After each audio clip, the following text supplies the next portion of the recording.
కొంచెం కిందికి బండి కృష్ణ హత్య మళ్ళొకసారి నిరూపిస్తుంది ఈ సమాజంలో కుల వివక్ష ఎంత ఉందో.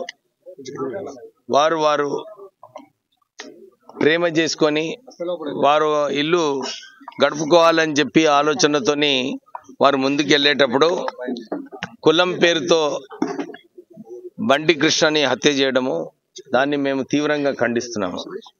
మేము ఇదే చెప్తున్నాము. ఇంతకు ముందు కూడా మిర్యాలగూడలో ప్రణయ హత్య అయినప్పుడు అప్పుడు కూడా మేమందరం కూడా ఇదే అపీల్ చేశాం సమాజానికి. మీరు ఇలాంటివి అవుతుంటాయి, మీరు యాక్సెప్ట్ చేయాలి, మీరు దీంట్లో హత్య గురిపడొద్దు అని చెప్పి ఆ రోజుల్లో కూడా చెప్పడం జరిగింది. మీ అందరికీ తెలుసు ఆ కేసులో కూడా ఏదైతే అవుట్కమ్ అయిందో తర్వాత అందరికీ కూడా తెలుసు. మీరు ఇది దృష్టిలో పెట్టుకోవాలి. ఆ ఆవేదనతో ఏదైతే ఈ మర్డర్ చేయడం జరిగిందో అది సరైనది కాదు. మేము రాష్ట్ర ప్రభుత్వాన్ని కూడా మేము డిమాండ్ చేస్తున్నాము. ఎక్స్గ్రేషియా ₹1 ఇవ్వాలి, వారి కుటుంబ సభ్యులకు ఇంకొక ఉద్యోగం కూడా కల్పించాలి. బీద ప్రజలు వాళ్ళందరూ కూడా వారిని ఆదుకునే బాధ్యత రాష్ట్ర ప్రభుత్వం తీసుకోవాలని చెప్పి మేము కోరుతున్నాము. దాంతోపాటు స్పెషల్ కోర్ట్స్ పెట్టాలి. ఇలాంటి కుల వివక్షతో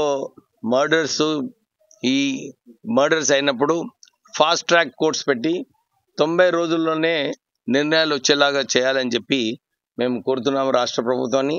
రేవంత్ రెడ్డి గారు చాలా లిబరల్, ఓపెన్ మైండెడ్, తొందరగా దీంట్లో నిర్ణయం తీసుకుంటే బాగుంటుందని చెప్పి వారికి మేము కోరడం జరుగుతుంది. కుటుంబ సభ్యులకు కూడా, వారి కుటుంబ సభ్యులకు అందరికీ కూడా ఇదే విశ్వాసం కల్పిస్తున్నాము. మేమందరం కూడా ఆదుకుంటాం. అందరం కలిసి రాష్ట్ర ప్రభుత్వం కూడా ముందుకు వచ్చి ఆదుకుంటుందని చెప్పి వారికి మీరందరూ ధైర్యంగా ఉండండి. ధైర్యంగా ఉండి ఈ ఘటన ఏదైతే జరిగిందో చాలా దారుణమైనది, అందరికీ కూడా చాలా ఎఫెక్ట్ అవుతుంది. మీరు కూడా ధైర్యంగా ఉండి ముందుకెళ్ళాలని చెప్పి మనకి కోరుతున్నాం. Thank you.